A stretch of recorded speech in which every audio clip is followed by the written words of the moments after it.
All right, shifting gear, 310 Division Street. A decision that came down at County Council mid-December to purchase the facility, turn it into a hub for housing for the homeless and other groups and organizations. Depending on where you are within the affiliation, the neighbors certainly didn't like it, and you heard that at County Council. If you're working within the social service system, you think it's the greatest thing in the world.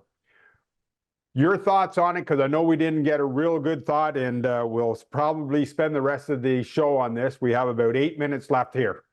Perfect. Okay, I'm going to call this out, and I'm going to be very transparent. There is no perfect solution. The reality is on the surface, this is a great idea. This is actually a huge win for Cobourg in a sense, because this community has been complaining to the county for a decade that the current social service network isn't good enough. So it's taken 10 years, and in this first year, we've seen the council make action and take action. So it's a success, and it is a win. It's a win when you look at it, when I talk to the chief of police, when I talk to fire. It's a win because it's a centralization. Instead of having the warming room, transition house, the motel program, this place, this place, this place, it's a single source place. We also have a new board behind the transition house. That's a good thing. They're competent, they're forward thinking, they're realistic, and they're community minded. Where my concern comes is in what appears to be an unwillingness at the county level to enter into a legally binding agreement with the lower tier of Cobourg. When we look at large shelters like this, I'm going to just use the Whitby example.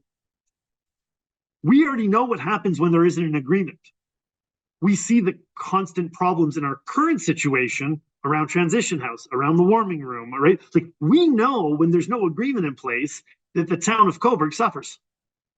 And there's nothing we can do, because when we go to talk to people, either at the service provider, transition house, or the county, we're told, well, that's a police matter, or that's a bylaw matter, or that's a this matter, or that's a that matter. And there is no one to actually come and fix the problem.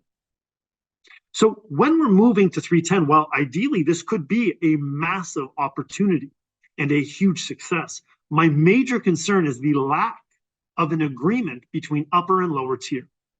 It's something that I've been striving for and working with and trying to push my council. And I'm making a call out to the public right now. If you do not want 310 to happen, I'm sorry, that ship has sailed. The reality is that this is going to happen because the county can make this happen. Cobourg, as a level of government, has almost zero ability to prevent this from happening. What Cobourg is asking is that the county and Cobourg sit down and come up with an agreement similar, different, like the one that was created between Durham and Whitby, regarding who's responsible for what. So when it comes to garbage cleanup, when it comes to smoking areas, when it comes to loitering, when it comes to the parts around this facility that are upsetting and concerning to the community, we want an agreement before the problems happen, not after. Because our concern is that the same concern we have now. Well, it's an absolute disaster around the warming room all the time. There's garbage, there's loitering, there bus shelters are being destroyed. Like, we know those problems are going to be there, and now we're going to centralize all those problems into one area. Okay, I'm optimistic, but how are we going to avoid making the problems we already have more magnified?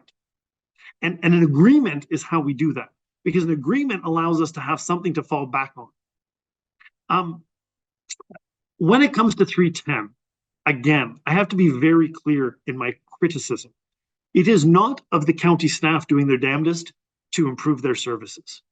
When I look at Lisa Horn, when I look at Rebecca, when I look at these individuals at the county, just day in, day out, trying to make this community better, this isn't where the criticism comes. The criticism is actually directed to my council at the county, myself included. We need to come to Cobourg and meet with Cobourg Fire, Cobourg Police, Cobourg bylaw, the actual people on the ground who have to deal with the day in and day out problems of a center like this and work to assure them that life is going to get better. Because it isn't just about life being better for those in transition house. It's also about life being better for this community. And I think that that part is kind of being left out of this communication. And so my call out to the community through this is, when you are engaging with the county, first of all, we've got all of these in-person discussions, January 16th, January 25th, January 26th, attend them. But when you do so, attend them pushing something that can be achieved.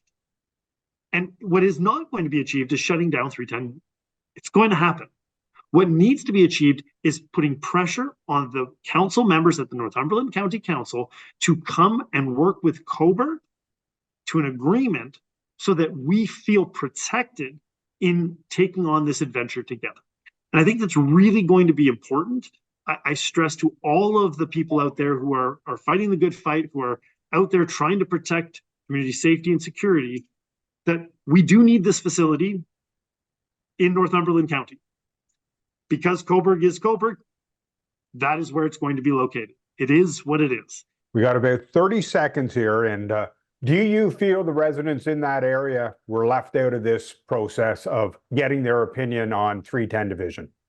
I do. And those businesses in there 100% that have lived and dealt with this for the last year or more.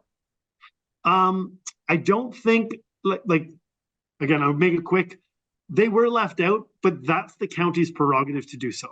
When providing social services, it's not on the county to check. There's actually rules against that, about preventing social services being deployed in your neighborhood. And while I can understand the residents, like, no one is sitting here saying that I too wouldn't share the concerns of those residents if I had a business right next door.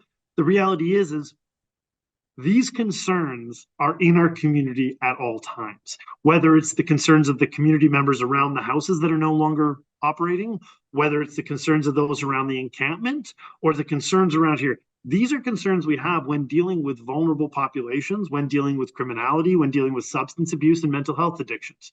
And the reality is that if anything, we need to be pushing to our provincial and our federal counterparts to actually start seeing dollars. Because remember, at the end of the day, Cobourg has a $33 million budget.